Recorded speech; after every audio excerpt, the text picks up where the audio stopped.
What's going on, everyone? So, after the Los Angeles Lakers handled business and closed out this road trip, going 5-1 on the road trip, also beating the Washington Wizards to end that road trip, although it was a little sloppy at the end and a little scary, but they ended up pulling it out. And like I always say, you don't get style points in the NBA, so a win is a win, regardless, however the end result is. But the Lakers are also currently 8-1 in their last 9 games. Lakers are playing excellent basketball.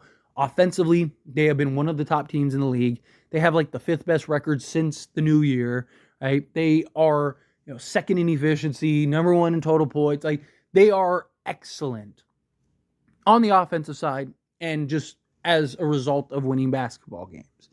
Uh, we have 5 games left on the NBA season, one of which is the back-to-back against the Cleveland Cavaliers and the Minnesota Timberwolves.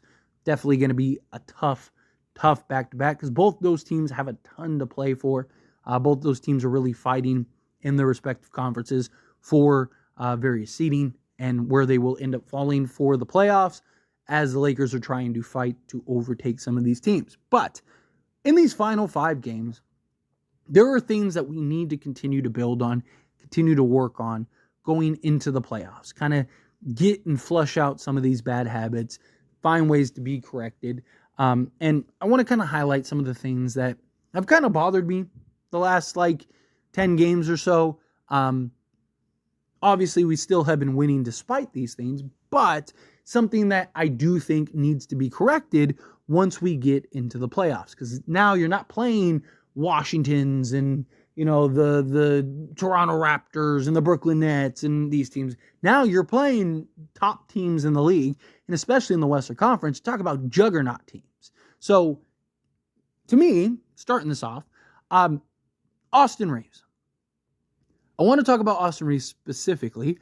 And again, Austin Reaves could end up being spectacular in the playoffs, right? A lot of people believe he will because of his playoff performance last season. A couple things about that. One, we don't know that for certain.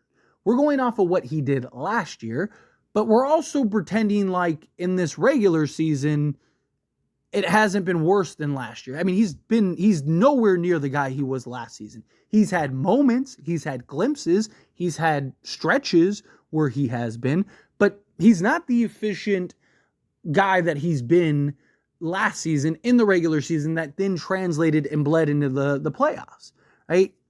He's had his struggles this season, and that could potentially bleed and lead into this year's playoffs. I'm not saying it will, but I'm saying we don't have a 5, 6, 7 year sample size of Austin Reaves being spectacular in the playoffs. We know from what we've seen in big moments, big spots, he's not afraid of the moment. And look, I have all the confidence that he will, right? I always say it all the time. I don't understand why people root for these players' downfall. I want Austin Reaves to be the best version we have ever seen of Austin Reaves in the playoffs. Because if he is, then the Lakers are probably going to be very good and they're going to win a lot of games and maybe even the NBA championship. That's what I'm rooting for. But a couple things with Austin Reaves. Starting off with one thing that he's actually improved on the last 10 games or so that I keep highlighting and I'm going to continue to highlight because it's so nice to see. And that is the defensive side of the basketball. Austin Reaves has done a much better job defensively, moving his feet, staying in front of guys, not getting torched possession after possession after possession. Right? We're going to need that to continue going into the playoffs because teams are going to target him. Teams are going to target Rui Hachimura. Speaking of Rui has done a much better job of defending and moving his feet and staying in front of guys on the defensive side of things. So if those two guys, again, don't need them to be elite, just be serviceable enough. You're going to get beat on occasion, that's fine. But can you at least hold your own and stay in front of guys long enough not to just get exposed for 48 minutes, right? Like that's the idea, that's the hope. But as far as the thing that I need Austin Reaves desperately to improve on and get back to is the 3-point shooting. Austin Reaves has been atrocious shooting the 3 ball. Now, he has his moments, he has his stretches, but for the most part, he has really struggled, and we need that mightily. LeBron James, D'Angelo Russell, and Anthony Davis have been clearly the three best players, right? They are the three most important. They are the guys that are going to lead the charge. But Austin Reaves is the guy that we need to, on most nights, be in that conversation for third best player. And a lot of ways that he can do that is by efficiently knocking down the three ball. Because if he can start knocking down the three ball with confidence and consistency, that'll open up everything else. He is getting a ton of wide open threes. Why? Because teams are comfortable letting him shoot it. And because he's not making it, right? And they're living with it, going like, if tonight's the night he knocks down 5 of them, we'll just live with it, right? Because he just hasn't been consistently able to knock it down at an efficient clip, right? He hit 2 in the Wizards game, right? But he was like 1 of 15 or something like that in the previous handful of games. And then, yes, he hit 2 of them, but he was 2 of 6, which isn't great. It's 33%. So we need him to be more efficient. As far as the big 3 guys go, we need them to, obviously there's the easy answers, right? Health, matchups, right? Things like that, right? I'm talking about like very key specific things. We need these 3 guys to continue to lead the charge, as I mentioned, and basically stay the course in which they've produced. But these 3 guys need to, and the team as a whole, but it's been primarily these 3 guys. Austin Reaves, you can add into the conversation, but he's not as regular lately, have to take care of the basketball, right? D'Angelo Russell, LeBron James, and Anthony Davis have been spectacular this season. I mean, D'Angelo Russell is literally having a historic year, not just a Laker historic year, an NBA historic year. He is the 3rd player in NBA history to average 200 plus made, or put up 200 plus made threes, 400 plus assists, and shoot 40 plus % from 3-point range. He also is the Lakers' all-time 3-point maker, right? Doing historic things. Got to take care of the basketball. Lakers have been very sloppy with the basketball lately, and a lot of it is just like careless passes by LeBron, couple careless passes by D'Angelo Russell, or him trying to kind of thread the needle when he doesn't need to. And they keep trying to throw these look-ahead passes that more times than not just lead to turnovers, right? Like, you don't have to throw the look-ahead pass every single possession. And teams are expecting it now and preparing for it, and to effect, right? The Wizards game is a great example. They had 21 assists and 16 turnovers. You're not winning very many games, especially against top teams, turning the ball over heavily and frequently. These 3 guys, more times than not, are accounting for half, if not 3/4 of our turnovers, right? LeBron will give you like 5. Anthony Davis will give you like 3 to 5, and D'Lo will give you like 3 to 5.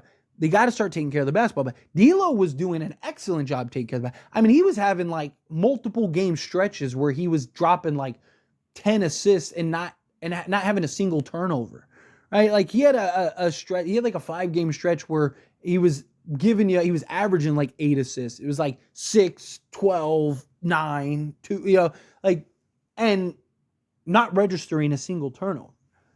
And then you look at him and he'd have like 8 assists and only 1 turnover, right? But it's like lately, it's like, he'll have 6 assists, but he'll have 4 turnovers, or he'll have 8 assists, but he'll have 5 turnovers, right? Got to take care of the basketball. That is so, again, these are the little things, the little habits that could be the difference between you winning or losing a series. Our bench production. Our bench production has been god-awful, to put it nicely. I mean, so much so, our bench nearly lost us the Wizards lead with like no time left on the clock and a pretty substantial lead. The game was over. We rested our starters and the bench went in and almost lost it. Now, a lot of it was our third stringers and our G League guys and stuff like that, but still, our bench has been an issue, period.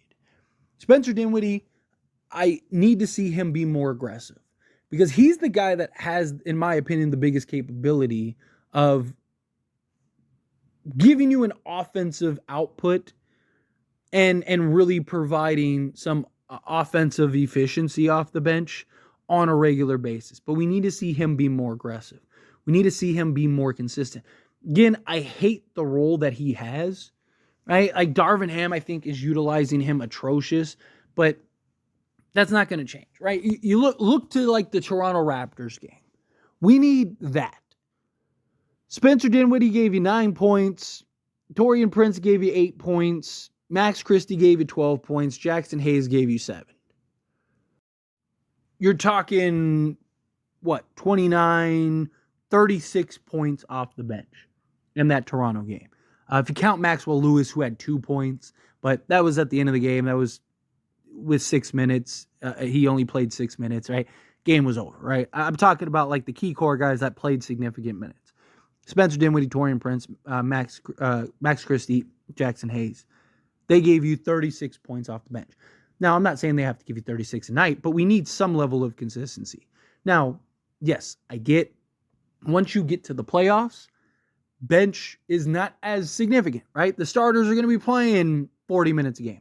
I get that. But when a guy like a Spencer Dinwiddie, a Max Christie, whomever goes into the game, we need them to be a threat on both sides of the basketball to the best of their ability.